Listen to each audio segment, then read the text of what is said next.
In selecting this morning's subject, I think we chose a rather important one because it comes close to the personal life of every individual. Each person lives in a world surrounded by a collective group, and to each of us, all the rest of humanity forms this collective. Thus, we are an infinite number of individuals existing within one total humanity. And each person, at some period during life, often frequently, comes into conflict with this collective made up of other persons like himself.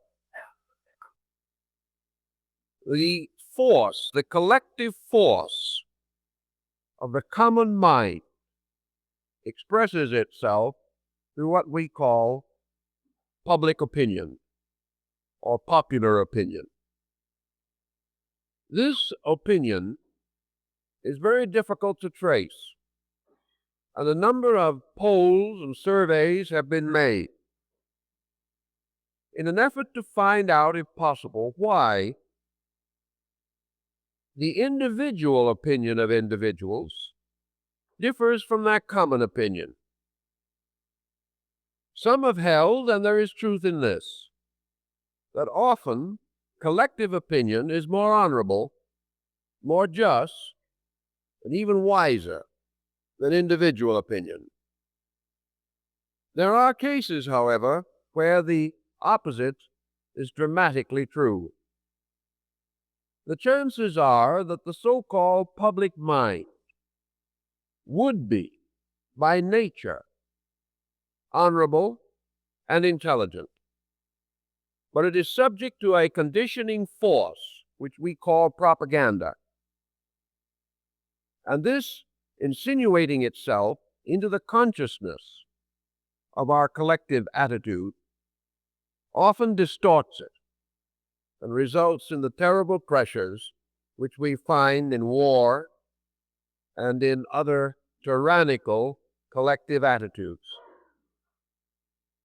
To discover, therefore, not only the nature of this public mind, but how to protect ourselves against the ravages which it may cause. These would appear to be worthwhile procedures, essential to the living of a good life. In general, we can say that public opinion divides into two general parts. First, world opinion, the enormous mass motions of human thinking. And second, local public opinion, being composed of areas, districts, neighborhoods, families, and these more intimate associations with which we are most familiar.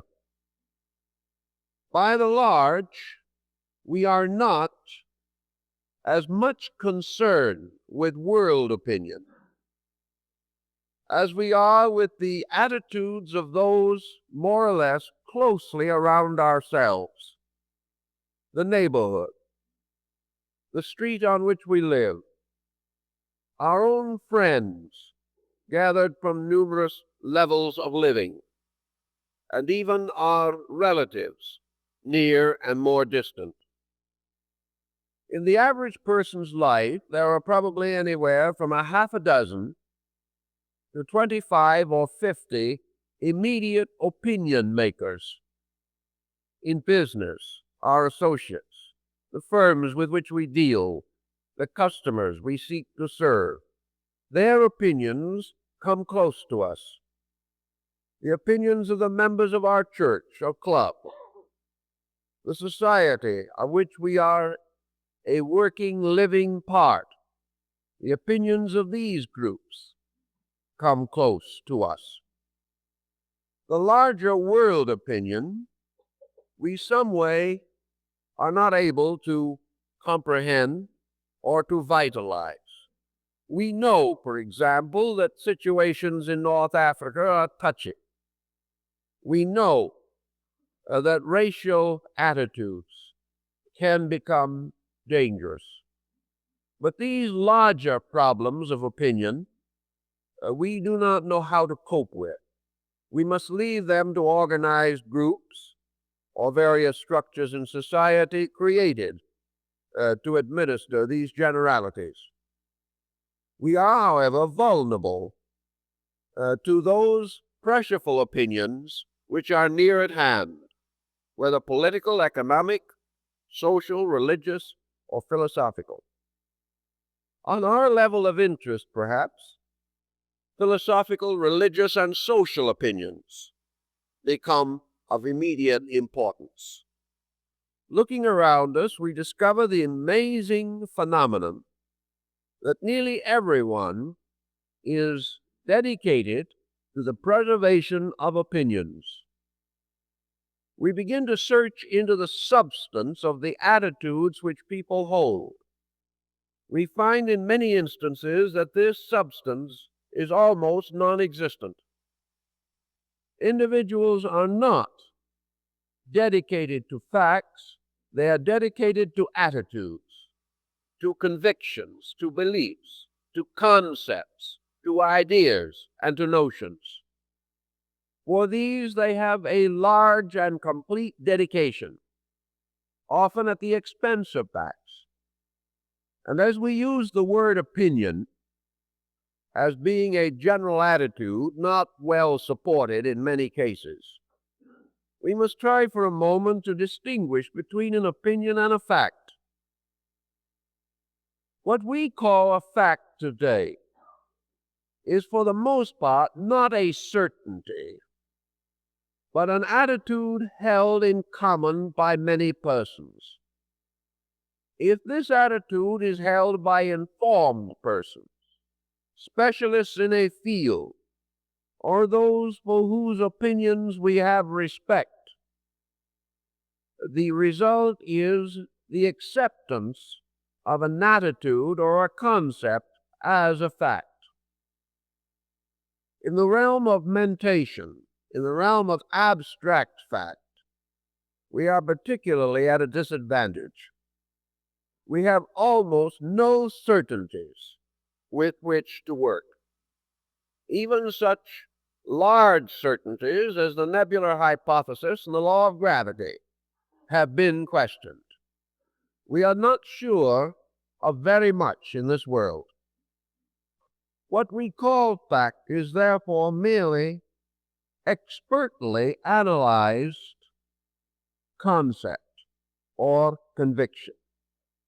Even in our schools of exact sciences, we have exact sciences but not exact facts.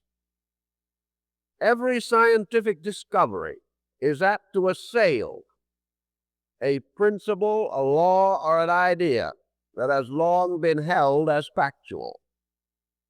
By degrees, our entire concept of fact is being reformed, coming more and more to be regarded as a highly relative concept, a concept subject to change without notice.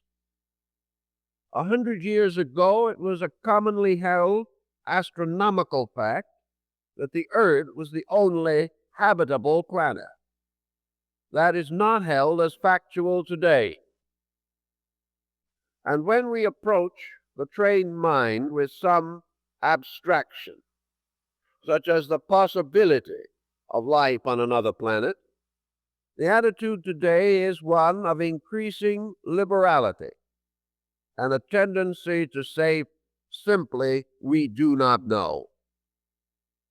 Thus, many things which we believed to be true, we now no longer hold with certitude. We believe, we think, we hope, but we are not certain. The gradual death of certainty has had a considerable effect upon public opinion. In some cases, it has undermined confidence in knowledge, confidence in realities of every kind. In other instances, it has impelled us to a broad rebellion against tradition, a rebellion which also can be led to excess or extreme by the mind. Out of it all comes one point that I think is valuable to us, namely that opinions are not necessarily scriptural revelations. Attitudes are not certainties. And the public mind, like the private mind, can be subject to error and is subject to distortion and exaggeration. We must come gradually then to the realization that it is not a moral and spiritual duty of the individual to conform with the attitudes and opinions of others. He is not bound by society to common agreement. He is bound by society to a common struggle for existence and improvement. He is duty-bound not to create a situation detrimental to the survival of a socialized existence. This does not mean, however, that he must forever agree with the opinions of his times. Opinions also, particularly the collective type, are themselves in a state of eternal change. That which is held with certainty in one generation is rejected utterly in another. And perhaps there is no field of public opinion in which this inconsistency is more obvious than in what we term style. Styles in clothing, in commodities, in automobiles. Styles are forever changing. Each style, when it is introduced, is declared to be the newest, the best, and to a measure the final. 6 months later, all is changed. And the individual who had the pleasure and the smug satisfaction of being up to the minute finds himself 6 months hence in a very retrograde position, which he must do something about immediately. He has passed out of fashion before the commodities were paid for, and he must immediately go into debt in order to remain true to this concept of fashion. Public opinion accepts fashion, not necessarily because it is so minded of itself, but because it is under constant pressure of propaganda and advertising. The advertiser is desperately desirous of merchandising his products. In order to do so, he must continually cater to certain instincts in human nature. One of these instincts is love of novelty. Another instinct is love of change. And perhaps a third is the desire to excel or exceed others on some level of attainment or possession. Consequently, the public mind has come to what we call this condition of the adoration of innovation. The new must be the best, and all things that are not new gain gradually a kind of negative opinion. They become decadent, so-called. They lose their attractiveness for us, and they drift into a general innocuous state, a state of undesirability. There they remain for 50 to 100 years, and then blossom out triumphantly as antiques. Then we desire them as never before. But between new and antique is a slough of despond, through which the individual must bear his worldly goods. Thus, the love of the new and of innovation, while it leads progress, there is no question about it, it makes progress possible, can also by excess become an obsession. It can keep a person in debt for their entire lifetime. It can destroy major securities in the desperate effort to appear prosperous and contemporary. Unless we bring certain mentation to bear upon these things, unless as individuals we have minds of our own and are willing to use them, recognizing that we have been endowed with the power of potential judgment, and that by the exercise of this power, rather than by common agreement with others, we indicate the strength of our own characters. Things that excite us and intrigue us in the term of the new or of innovation, these things may be good, but also they may be merely trash. Everything that is new is not good. Everything that is old is not worthless. It is judgment that must determine these matters. And judgment, of course, represents the power of the individual to withstand collective pressure and be himself, accepting for himself those things which he regards as essentially right and proper. Extravagance is an escape from judgment. It is the individual becoming addicted to desires which are inconsistent with the practical available funds which he has. Not to use judgment means to be confronted ultimately with fear, worry, debt, suffering, and sickness. Thus, in the matter of styles, we show this tremendous pressure of collectives upon weak-minded persons, individuals who simply lack the integrity for self-decision. Now, in clothing styles, there's a point that it seems to me to be indicative of our attitude on many other subjects. Strangely but unfortunately, the human body is so constituted that it must inevitably meet the problem of clothing on a rather basic and simple foundation. There are only a certain number of ways in which fabrics and materials can be draped upon the human chassis.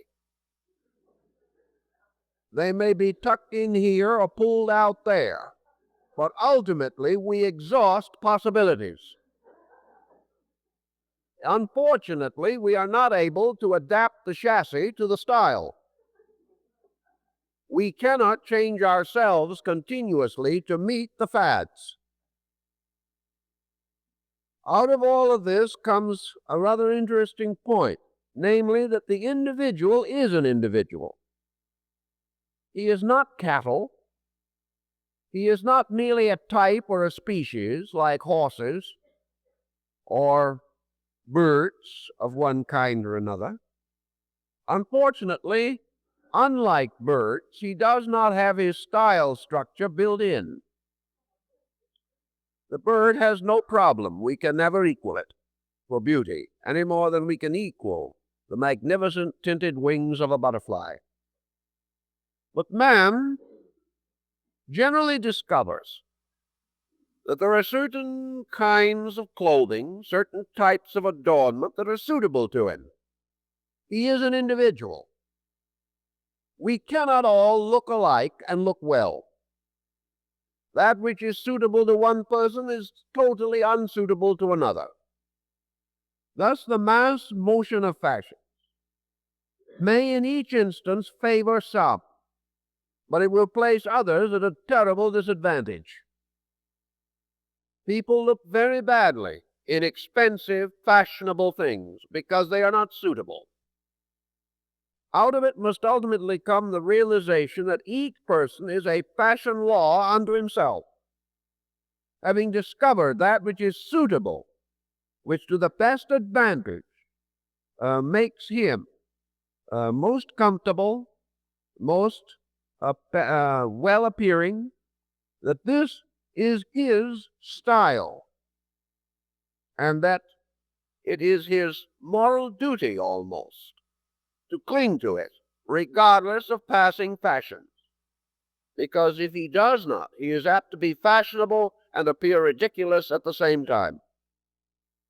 Thus each person has a fashion law to himself. His coloring, his structure, these things suggest certain types of clothing. To depart from such natural requirements is ultimately to lose distinction and appearance. So instead of being bound by these mass motions, the person who is thoughtful chooses that which is most fitting for himself. And if more did this, we would find less regimentation, also greater imagination, and the individual using his own faculties rather than simply depending upon the pressures of his environment. The more he does his own thinking, the more he makes his own decision, the better person he is, and the better equipped he is to face the essential problems of life in which collective decision cannot be helpful. If, however, we learn to drift in everything, drift in the design of an automobile, drift in the kind of shoes we wear, coats, hats, clothes, if we make no decisions of our own in hardly any field of endeavor, we ultimately lose the power to make decisions, ultimately become drowned in this sea of common attitudes, which may or may not be suitable to our requirements in any way. Thus, to be up to the mold is not the end we are searching for. It is that the individual shall have the power to live according to the convictions of his own conscience.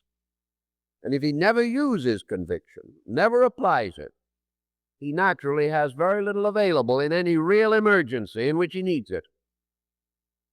So he can exercise his self-directives in small, simple ways, thus strengthening them for the real needs that arise. Public opinion also affects us intangibly. It sets upon us certain molds or patterns.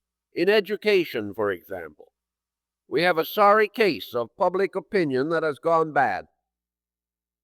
We have individuals following religiously and devoutly policies long established, policies which never have worked and never will, policies which have failed for thousands of years to produce the end product that we desire, that is, the educated person.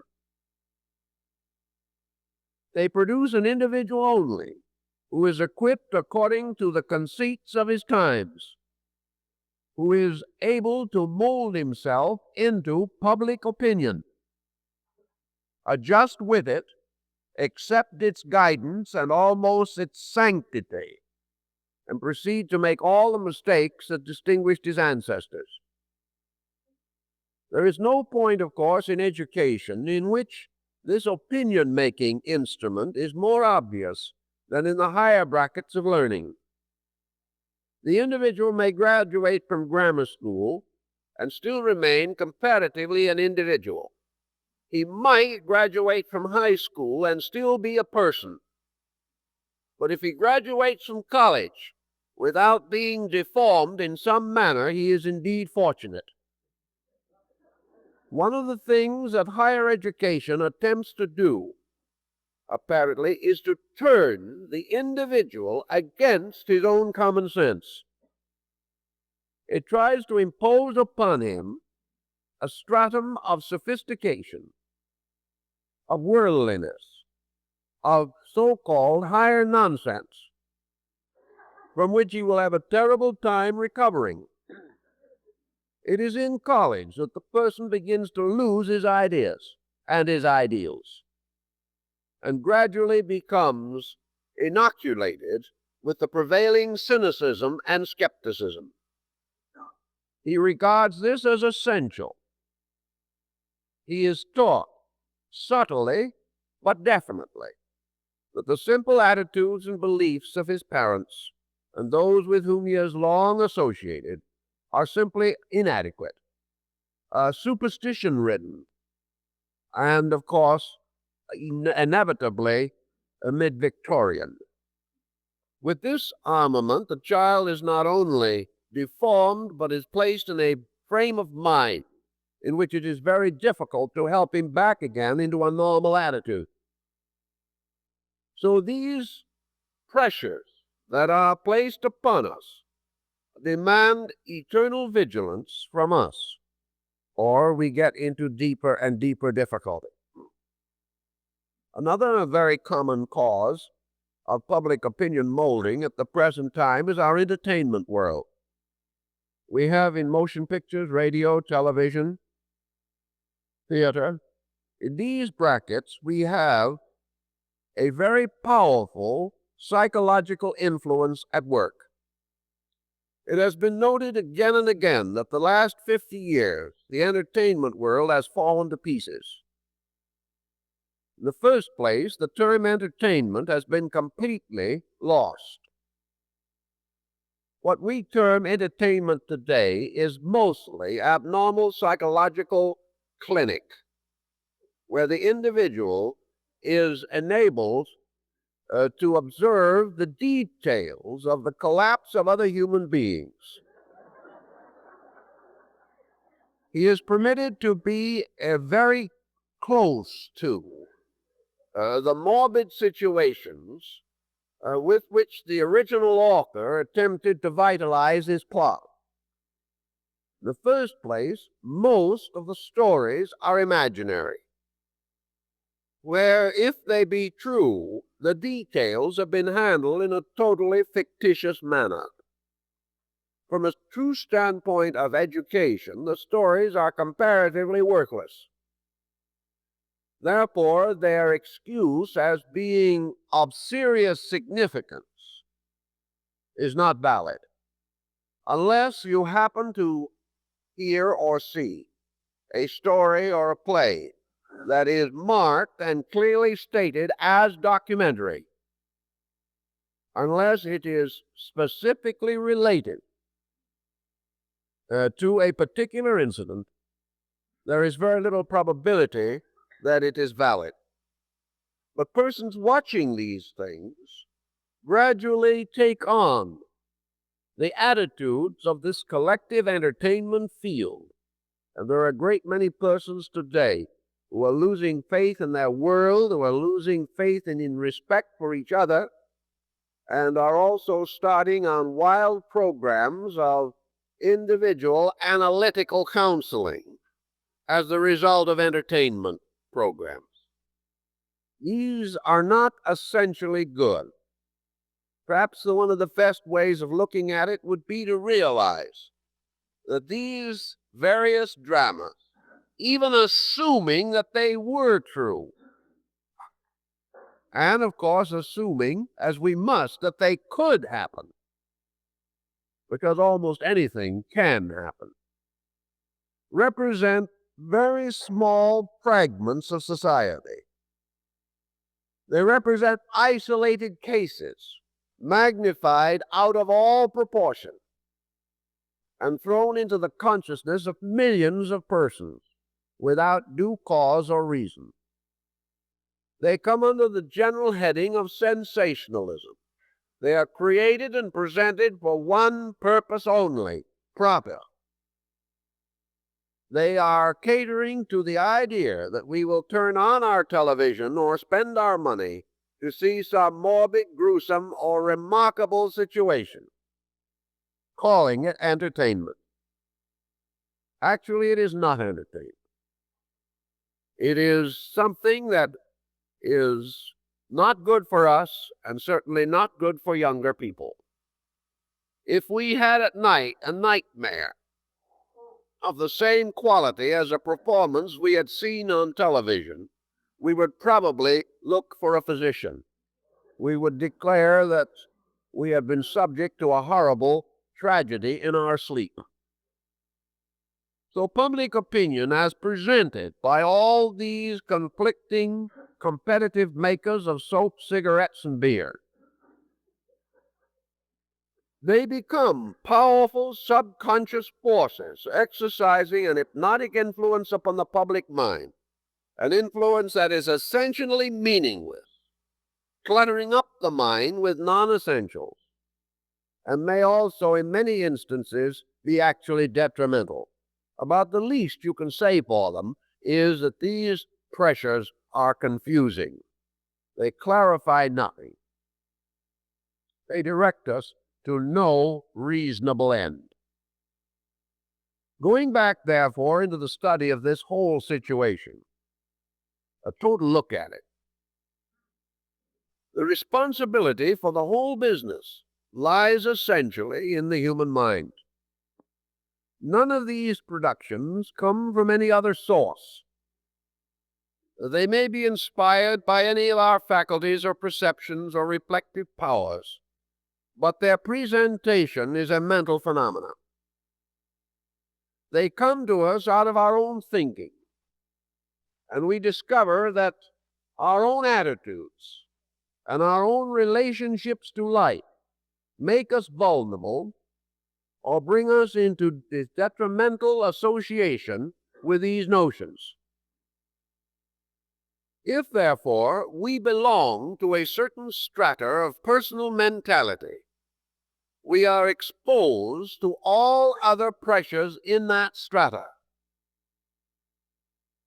For example, if we have a certain prejudice within our own minds, we listen attentively to everything bearing upon that prejudice, particularly upon our side of it. And gradually we come to the decision that there is ample support for our prejudice. If, however, we do this, we should, with equal thoroughness and care, listen to everything against our prejudice, to see whether it is just or not. This we fail to do in most cases, our purpose not being to arrive at fact, our purpose being to have our own attitude supported, regardless of the cost or consequences. Thus, in our minds, we are absorbed in certain pressure patterns, and what we call collective public opinion is made up also of large groups of pressure patterns.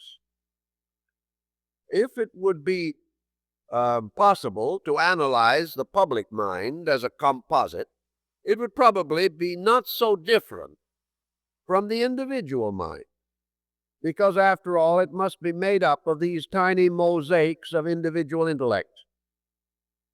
The public mind has more on it, however, in the form of problem and material for thought than the private mind, because the public mind covers every phase of life, every level of thinking.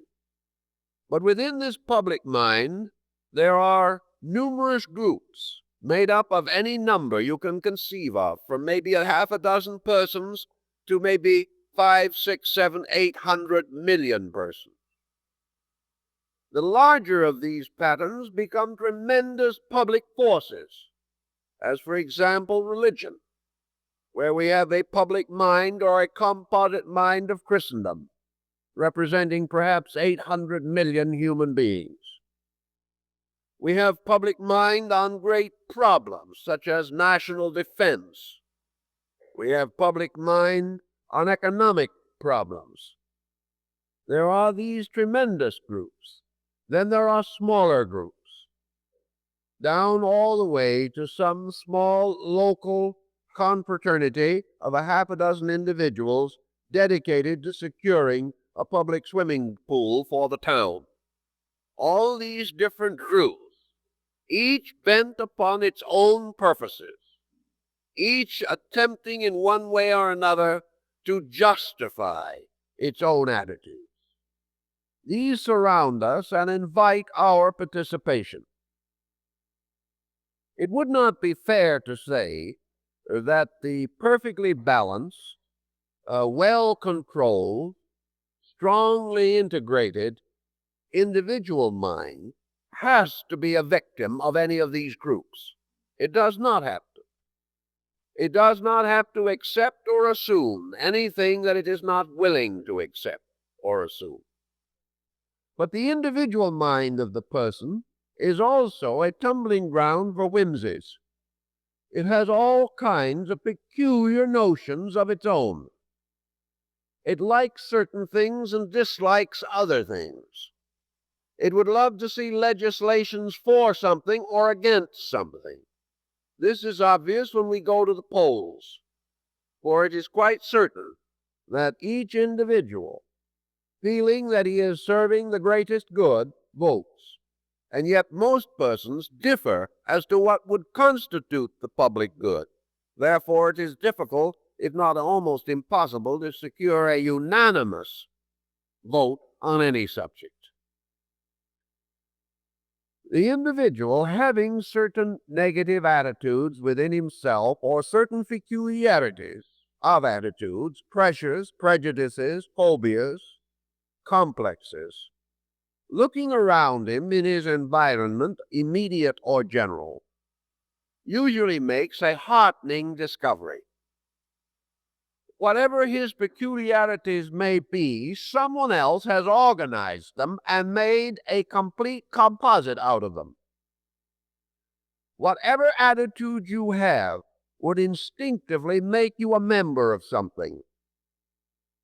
Somewhere in the world, there are other people with the attitude you are holding. If, for example, you have a certain religious prejudice, you will find by a little careful thought that you probably can find a public mind, perhaps composed of several million persons, whose religious prejudice is exactly like your own. Now, this is to the individual a heartening discovery. He suddenly finds the security of number. Whereas before, perhaps he was a little uncertain as to whether his prejudice was what it should have been.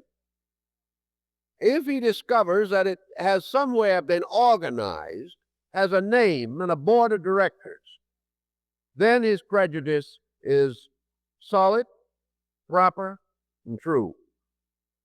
He verges toward this group, which shares the same opinion with himself.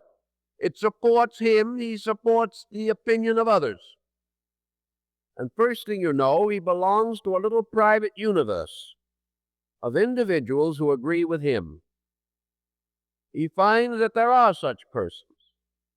And when he finds that there are 50 or 500 or 50,000 of them, he is almost certain that he is right, that this is now something for a crusade.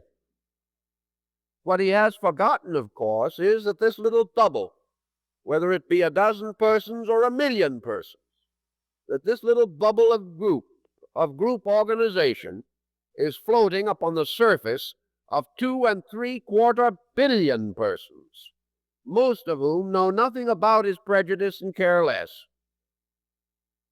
But the few who share his viewpoint become more important than the hundreds of millions or even billions that do not. This public opinion in its various pockets and its little vortices of organization will sustain almost anything. But if we look beyond, it will also absorb or dissolve almost anything. Therefore, to the individual, the greatest danger of public opinion is that he will find some persons who have the same mistaken attitudes as himself. These will form his world. They will help to lock him in his mistake. He will help to lock them in theirs. And the larger issues of things will go unconsidered. Obviously, it is also true that lack of wisdom is more common than wisdom. It is therefore quite reasonable that large groups of persons should be wrong, and that smaller groups of persons, increasingly small, as in minorities, may be more correct or more true in their thinking. Why do we qualify this statement? We qualify it because behind and beneath man's mental education and miseducation, there is a primitive, natural, instinctive recognition of value. Primitive man is almost disgustingly honest. He is so honest that we are afraid of him. He is honest in the way that the small child is honest. Not an enlightened honesty, but an almost supernatural grasp of value. Primitive man is difficult to deceive. Before you can deceive him, you must civilize him. And after you civilize him, he'll believe anything. So behind the great motion of peoples, we must realize that probably a half of the Earth's population still belongs in an essentially primitive group, an unlettered and unschooled group, or a group in which education is so slight a factor that survival still depends upon individual intuitive initiative. The individual must solve his problem. He must find ways of survival. He must meet immediate needs by the simplest, most direct and practical attitudes and activities. This group would be essentially nearly right. It would have this tremendous, almost inspired quality, an inspiration based upon the need of survival, the intuitive grasp of that which will make survival possible. So-called cultivated man has lost the instinct for survival. Therefore, he is able to threaten his own survival and endanger the survival of others. For this reason, we say that beneath world opinion there is a folk level, a basic psychological integrity that can be of great value. Unfortunately, however, most primitive peoples have now been brought under the influence of powerful propaganda systems. And by degrees, the primitive instinct of value is disappearing, only to remain in the most isolated areas. But there is a common integrity underneath the attainments of man. And these attainments very often obscure it, keeping it from having its natural expression. Instead of building upon value, man has built away from value. This is one of his great tragedies. If, however, we consider public opinion as it is today, we have to realize that we live in a world composed of it, in which it has a pressureful part in every one of our careers. The only solution lies in our ability to discriminate, to find ways and means of evaluating the pressure of the public or collective mind. To do this, we must escape from our sense of awe. We must no longer revere this public mind as like unto God. We've got to get away from the fact that a number of believers constitutes a factual foundation for belief. It does not. The number of believers is composed of persons of similar attitudes, but these attitudes are not necessarily correct. If, therefore, the question is brought up and someone seeks to overwhelm our own judgment with some broad, unsemantic statement such as, well, everyone knows that so-and-so is true. It is not so. Everyone does not know. And for the most part, does not care. Everyone is ourselves and two or three persons. Everyone is our own interpretation of what other people think. If in the course of life we find three persons who agree with us, this is termed everyone. If it's only two, we say most people. If it is only one, we say some people. And if it's only ourselves, we say this is gospel truth. We have no sense of perspective on these things. So never be overwhelmed by being told that you are out of step with everyone. This could not be true. Somewhere there lurks someone who agrees with you. Never, therefore, have your decisions made for you by persons of doubtful integrity. Why should we accept the attitudes of individuals when we would not even want to live with these individuals? Why should we allow their thinking to enter our lives when we would not want them in our houses? Why should we allow the manufacturer and the advertiser to think our thoughts for us and to cause us constant responsibility and debt, which we cheerfully assume in order that he may break a sales record? Wherein lies the virtue of these things? Actually, we would have better products, better services in this world, and a better integrated society if the individual demanded levels of value. If he insisted that things be done well, they would be done well. He is still the great consumer, the great buyer, and his will is law if he wishes to make it so. But he prefers to drift along, saving his mental energy for other activities. And incidentally, what are these other activities? Usually, little more than schemes to find ways of paying his bills or escaping them utterly.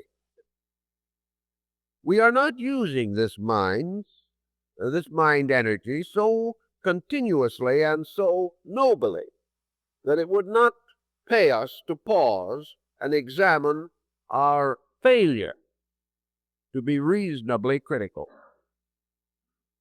Public opinion can and often does whip groups of people into mob action, as in the traditional Southern lynching situation. It can lead to the most fantastic political activities, notably meaningless, but accepted. Public opinion has now gradually also brought a broad defeatism into the life of the individual.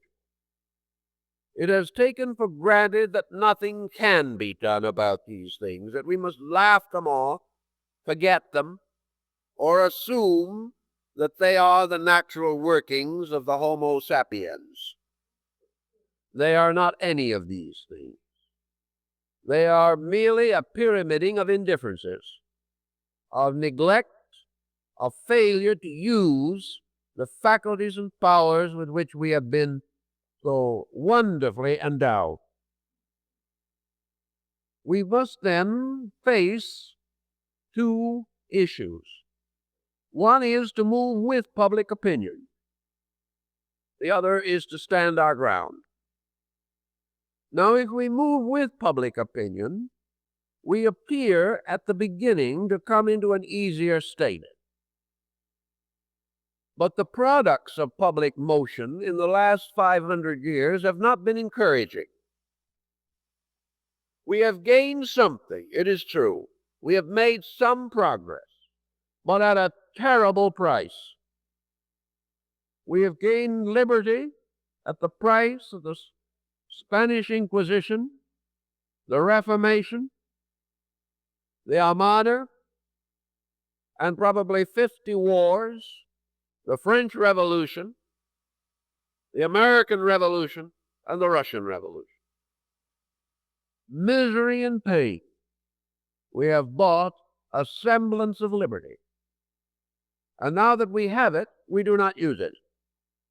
We sacrifice voluntarily the liberty we have earned cheerfully upon the altar of collective opinion and do exactly as we're told to.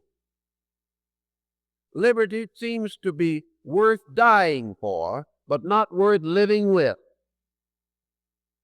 And we take this attitude every day. If then we are willing to drift, following every other social motion, accepting the environmental delinquencies of our friends and neighbors as a code of conduct, we will land where they land.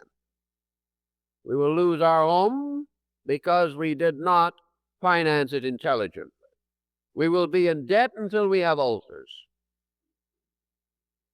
We will follow all the peculiar notions of our time and end as this general group has ended, in confusion and discord, with a very good chance of broken homes, very good chance of delinquent children. We will just drift and take the chance, as others seem to be doing.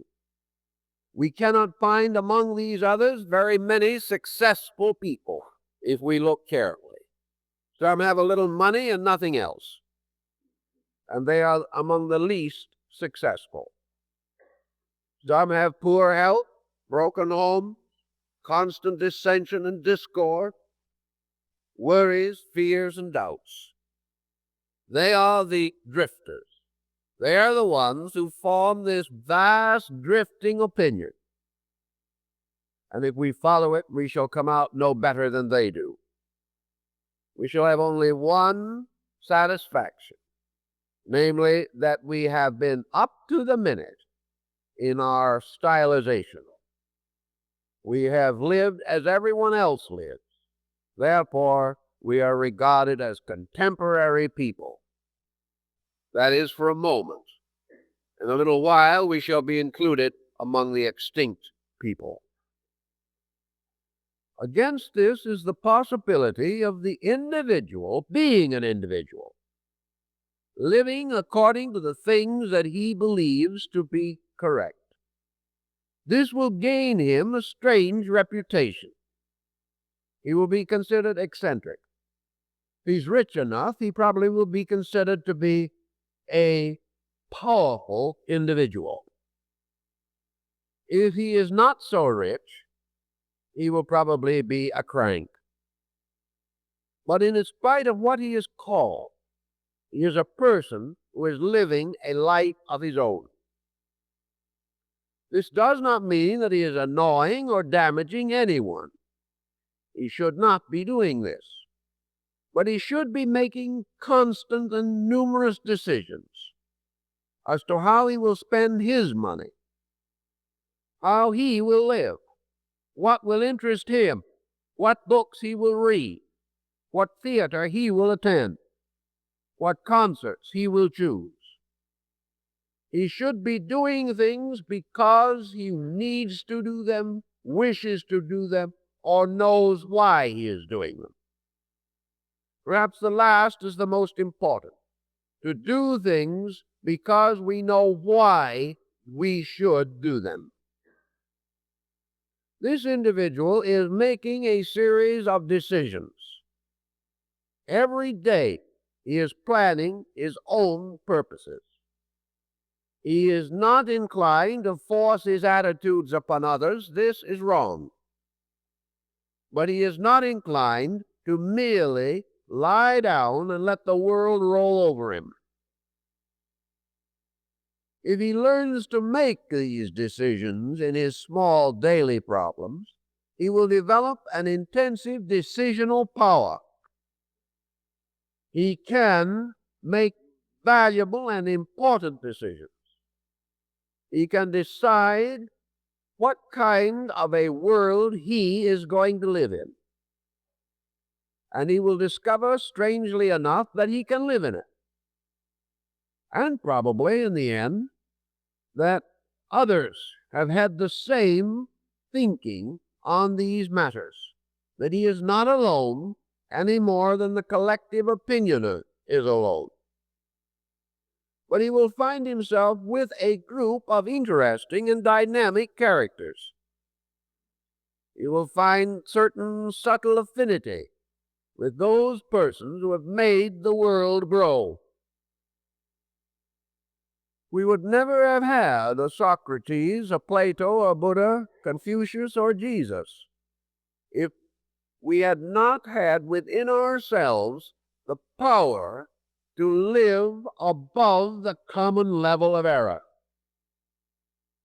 We would never have had progress if certain individuals had not dared to be themselves and to pay for individuality, if necessary, with every bit of strength and life that they possessed.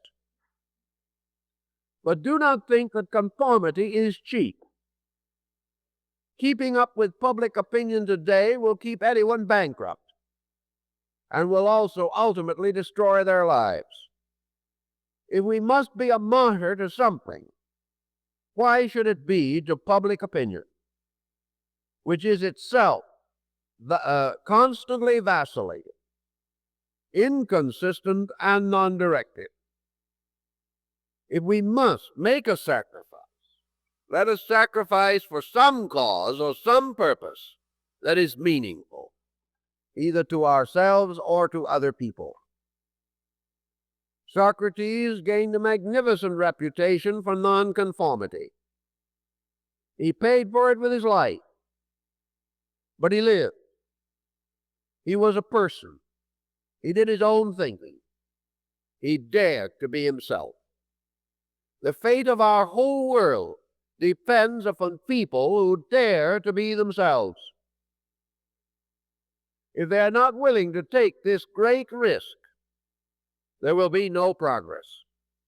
We will drift along under one pressure or another until perhaps atomic solves it for us by eliminating us. All the things that must be done to bring this world into security and peace must be accomplished by individuals.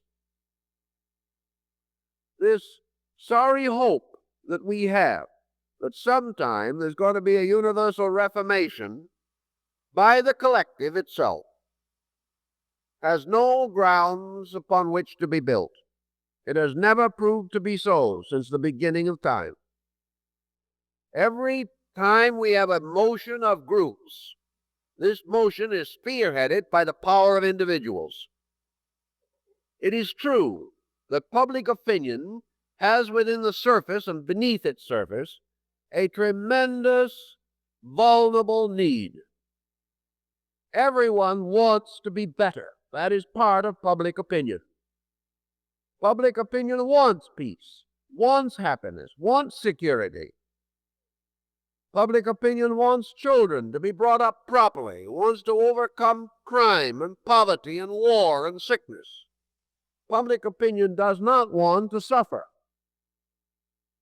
But in itself, it cannot accomplish this end.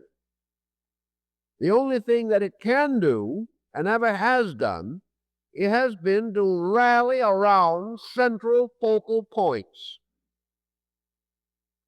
Strong individuals have, in a number of occasions, become the focal point for a release of public opinion.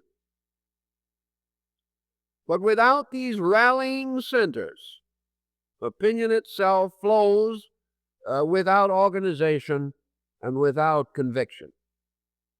So out of this tremendous reservoir of the public mind can be brought groups to support a diversity of different attitudes and ideas. Groups can be found that will violently support war simply because of selfishness or ignorance. Groups can be found that will sustain any kind of intolerance that might be recommended. There are masses of people who just want to be against something. But there are also levels and groups of persons who want to grow, who want to help, want to be part of really constructive programs. These levels are not so large, but they exist and can be called upon. And it is the defense and support brought by these groups, backing up great leaders like Socrates or Buddha or Jesus or Confucius or Muhammad, that have ultimately permitted these doctrines to become dominant in human affairs. Individuals have emerged, and then social strata have come forth to support and sustain these individuals. Sometimes society martyred the individual first, but gradually society has built the strong, sustaining, surviving power of these ideas. Thus, the progress of the world is the result of persons who dare to be themselves. If they are right, they will live. If they are wrong, they will perish. If what they do advances the world, they will ultimately be recognized. If their decision is not proper, they will ultimately be forgotten. But in any instance, they are individuals. They are persons who are using the faculties with which they have been endowed. We cannot too strongly recommend that every person interested in philosophy and in religion and in ideals and mysticism, metaphysics, all these subjects, should strive to be an individual, should strive to maintain a personal attitude, uncontaminated by prejudices and criticisms and things of that nature.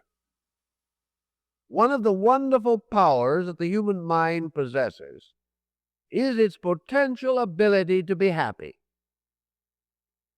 Happiness, however, arises usually from individuality. The collective group of persons is seldom happy. It may be reasonably contented, but it has the contentment of what Longfellow calls the dumb-driven cattle. It is only the individual who is capable of dynamic happiness, the kind of happiness that sustains and lifts the person to a sense of magnificent achievement. Real, deep, abiding, consistent happiness. Happiness that cannot be destroyed a moment later by some misery. Happiness arises out of the consecration of the mind and of the emotions and the whole psychic nature to purposes and programs and policies that are adequate. The best chance of happiness we have is to attain a degree of individuality in which we do not move with the tides of human affairs. The ocean of life is constantly moving with waves and currents, and these waves have their high places and their low places, and the tides rise and fall. And in the life of the collective body of mankind, joy is followed by sorrow, heights of achievement by depths of loss, and man lives in a constantly alternating cycle of advantages and disadvantages. It is only by individual initiative that man can put a rudder on his ship and steer a course across this sea of circumstance. If, therefore, he desires to have an integrated life, a life in which purpose and organization have helped to bring a balanced mood, a consistent, constructive creativity, the person to achieve these ends must cultivate his own resources. He must become a personal liver. He must begin to live according to his own convictions, with a certain indifference to those who do not wish to live that way. Not an unkind indifference, and certainly not the attitude that he is better than someone else. Just the attitude that he prefers to be different, that he prefers to be himself, that he has projects and purposes and plans, and that he is not going to waste them all, forget them all, in order to continue the pursuit of the trivial. He will use his leisure according to his own understanding, and not simply waste it because others do. That he will have a proper attitude on religion, whether others are tolerant or intolerant. He will be just and thoughtful, and he will worship according to his own conviction. He will gradually discover something that perhaps he would not expect to find, and that is that living as an individual is not all penalty. It conveys also certain definite distinctions. It gives the individual the right to his own humanity. He becomes a person. Others ultimately recognize him as a person. And if his individuality is based upon judgment and wisdom and understanding and natural affection, he will be recognized and for the most part honored. He will find that others secretly wish they could do the same thing, and that beneath the surface of this mass motion there is a vast amount of individual discontent. People want, in many ways, to be better than they are, but lacking inducement, lacking incentive, and lacking example, they are not certain in what direction to turn. Having no adequate leadership on an ethical level, they are bereft of vital integration.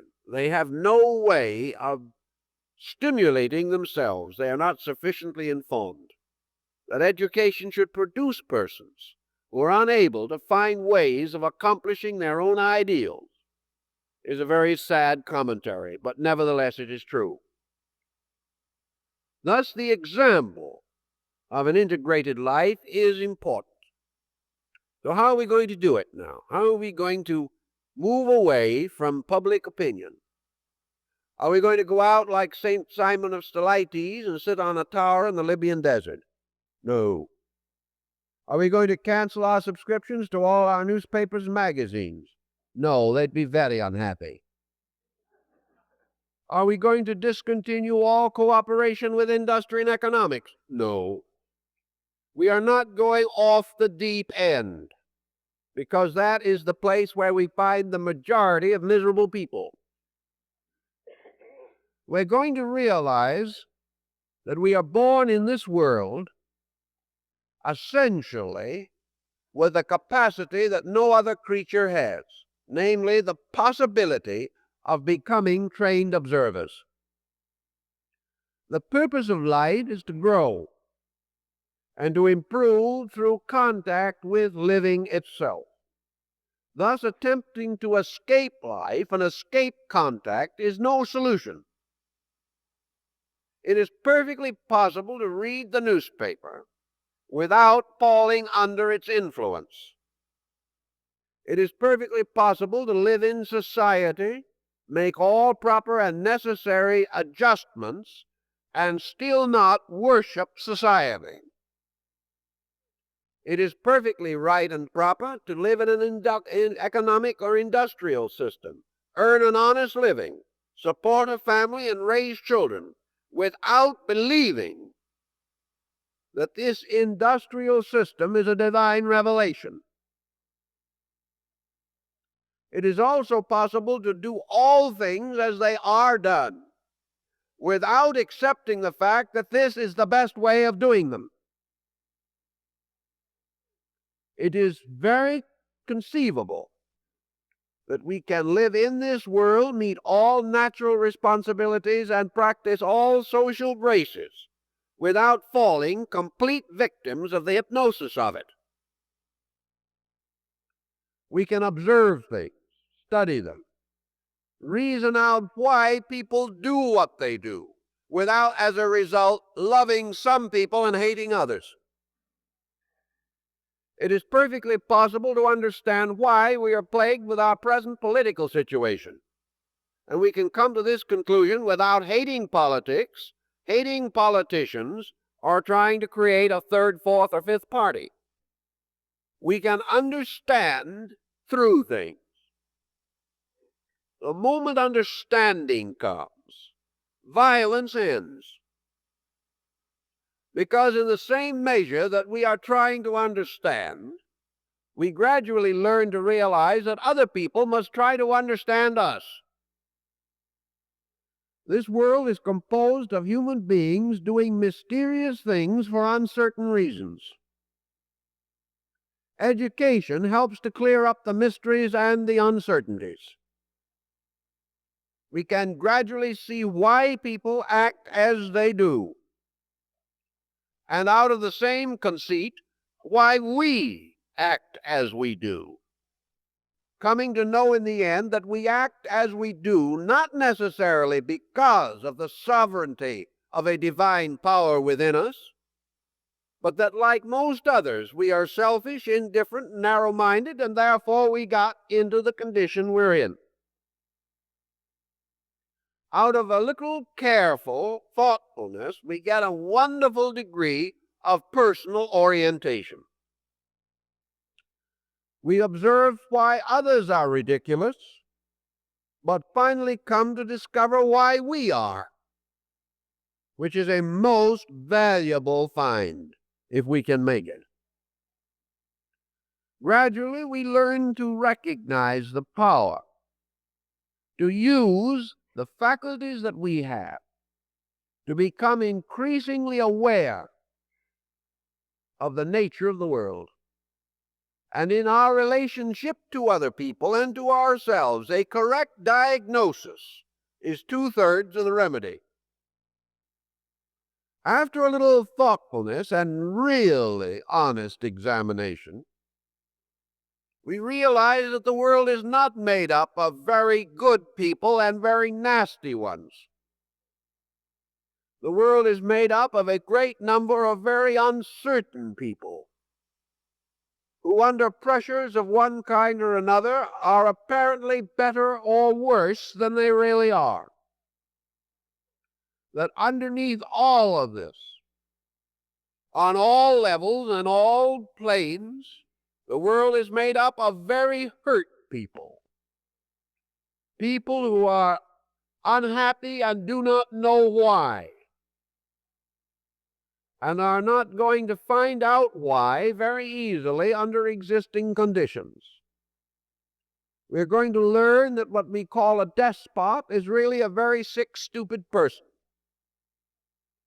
And that all these terrible bugaboos that we have built up about one thing or another are mostly in our own minds. The world is not composed of people who hate each other. It is composed of people who fear each other. Because not knowing each other, we are always afraid of mystery. And out of fear of each other will come war. Not because of natural dislike, but because of propagandaed prejudices. And after it's all over and the propaganda's ceased and things have settled down again, no one can understand how or why they were so foolish. It is therefore made up of human beings who do not use the power within themselves to determine the kind of living they are going to do. If a highly intelligent, highly educated nation like Germany had been composed of individuals who knew what was right and believed it, Adolf Hitler would not have had a chance. And the same condition can arise anywhere. As long as individuals are perfectly content to drift along on the level of creature comfort alone, willing to fight for anything that gives them a dollar, regardless of whether it's good or bad, nations will be vulnerable, individuals will be insecure, and progress will be slower than it should be.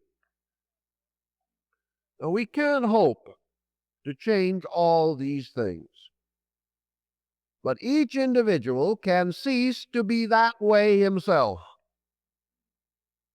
He can become an individual in a world and realize that this world cannot touch him unless, first of all, he sells out. Unless he compromises his own principles, he cannot be injured by the collective situation. He may go through a series of transformations which others would call injury. But if his own understanding is straight, he comes the nearest to security of any person in this world. And to get this perspective means a gradual diminishing of our subconscious acceptance of everything around us, particularly of the opinions of other people. I've observed that most people in trouble are to some degree, in some way, just a little bit dishonest. They have perhaps absolute economic honesty, but they are dishonest about themselves. They are trying to believe that they know more than they do. They want to be thought better than they are. They want to gain reputation for abilities or attitudes which are not natural or sincere to them. In some way or other, they are not honest. And the moment the individual is not honest, he comes under the despotism of an entire world of compromises. Public opinion is the great compromiser today. It will drift in any direction where the effort is least. Man, in order to grow, must gradually drift in the direction of continuous effort. He must realize that one decision is more important to his character than 100 compromises. That when he does it because he believes it is right, he alone justifies his action. To do it because other people do it does not mean anything in terms of character. If what he does is the same as the other person, that means that he believes that the other person is also right. And if he performs right action, he will perform as certain others do. But merely to accept the pressure of popular attitude is to drift in constant conflict. Nothing that we believe lasts as long as we do. We must change our minds and our attitudes continuously with this vacillating and uncertain public mind. It is much better, then, to have a purpose and a plan and stay with it. We cannot, therefore, too strongly advise all sincere persons who are seeking to grow to begin to think that they have a right to think, that they have a right to the color wallpaper they like, assuming, of course, that they can gain some common understanding with their family about it. But just because all the world says it should be blue does not mean it must be.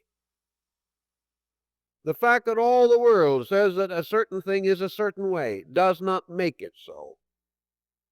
The only way we will ever know how things are is through our own personal investigation. What makes others happy may not make us happy. Collective diagnosis of ailments will not be, generally speaking, accurate in individual cases. Each thing must be worked out by the person who is building a life, who is finding his way of arming his character against the vicissitudes of experience and existence. We have a right to the strength of internal support. When we know what is right, we must do it.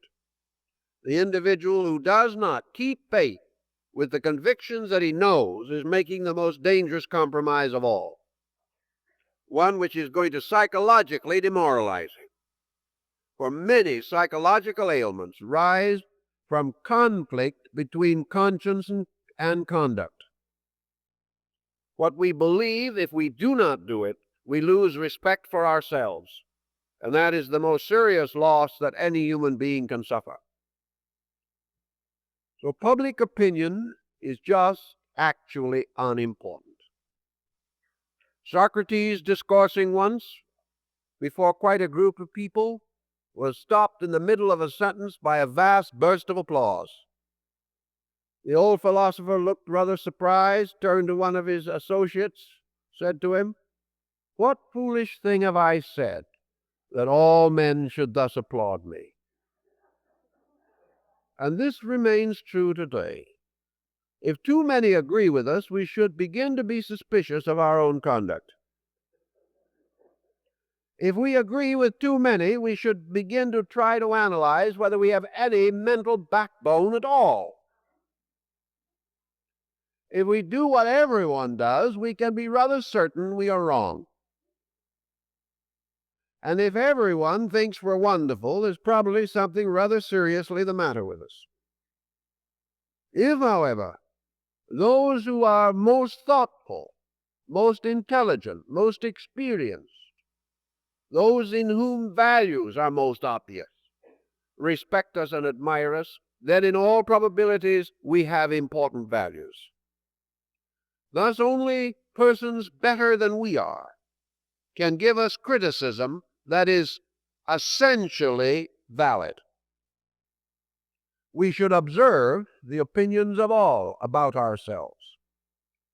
We should not overlook the fact that we are full of faults and others will find them.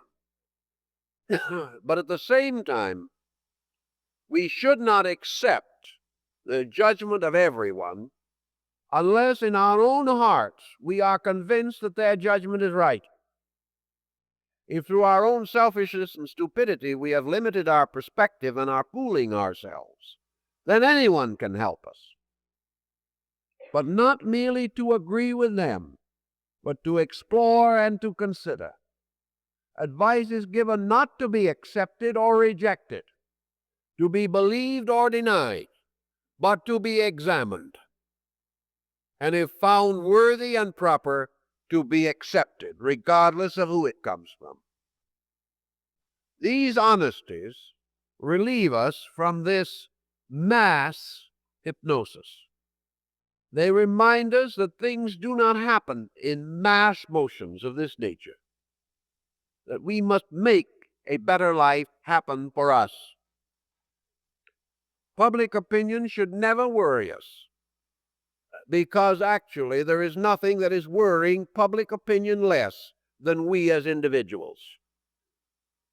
Whatever it says about us, it has said about others and will say about others. There is nothing deader than yesterday's news. What the world thinks about us will never save us.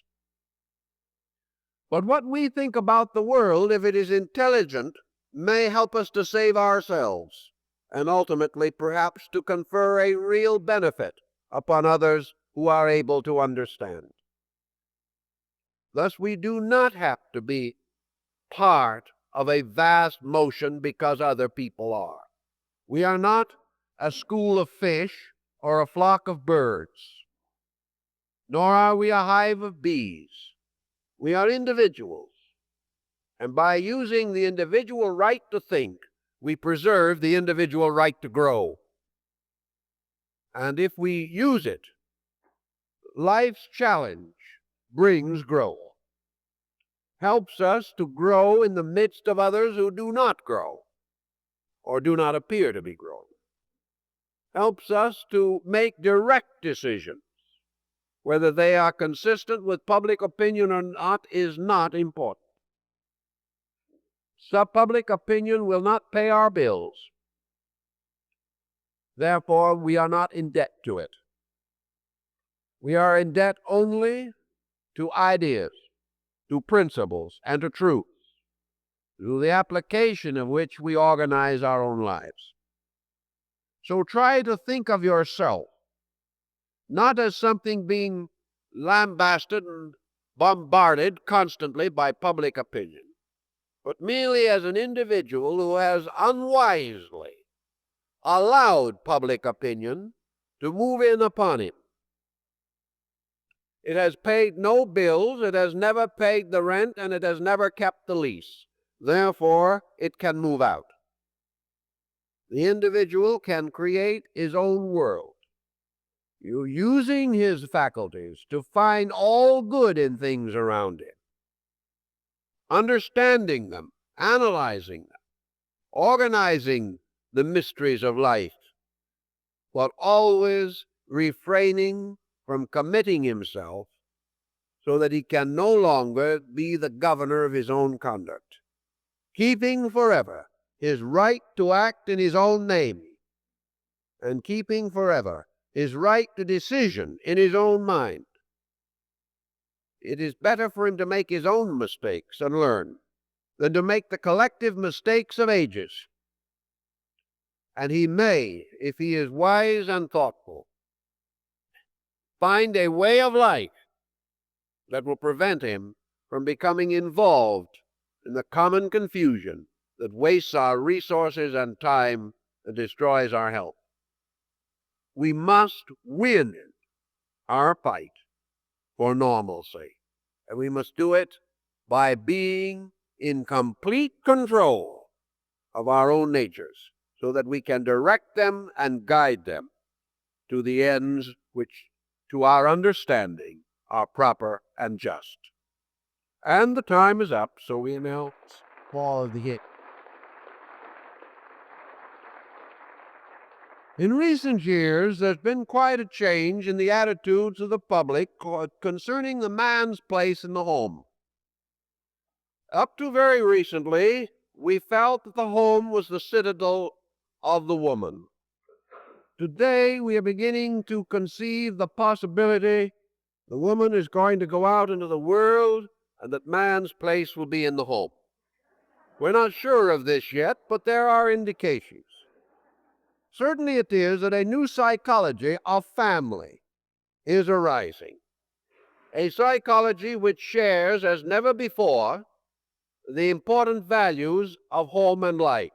So next Sunday morning, we're going to try to analyze and discuss the new arrangement or organization of home, which is now going to center around both man and woman rather than only around woman, and the integration of man into the new concept of home, something which is certainly in line with evolutionary trend and is part of the experience of human consciousness, that each individual is all things, and that it is not possible to divide the experiences of human beings into absolute categories and separate them as we have long had a tendency to do.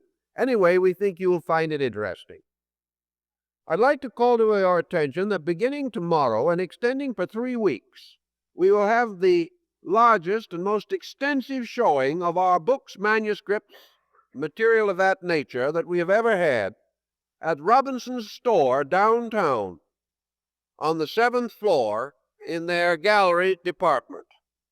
Many of the choicest items from our collection will be exhibited there. And you are invited to come or tell your friends who might be interested. As you know, our library facilities have never been such that we've been able to have a comprehensive exhibition on our own premises.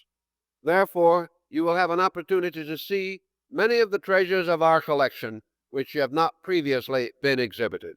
So we hope that many of you will be interested in visiting Robinson's department store downtown 7th floor, during the next 3 weeks. Originally, the exhibition was listed for 2 weeks, but before it began, there was a request to extend it a further week, so it will be there for 3 weeks.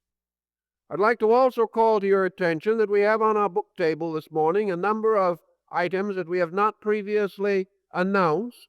I don't want to announce the titles because there's only one of each, and it may be that it is sold already, but please take a look this morning at the book table. There are several rather scarce and unusual used books available, books that we have not offered for a long time.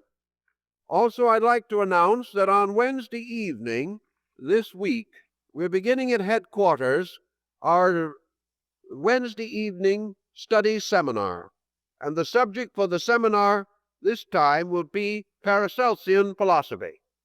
And if you're interested in the wonderful mysticism and scientific research of this great Swiss physician, philosopher, alchemist, Kabbalist, and mystic, I am sure you will be intrigued with the subject of this course.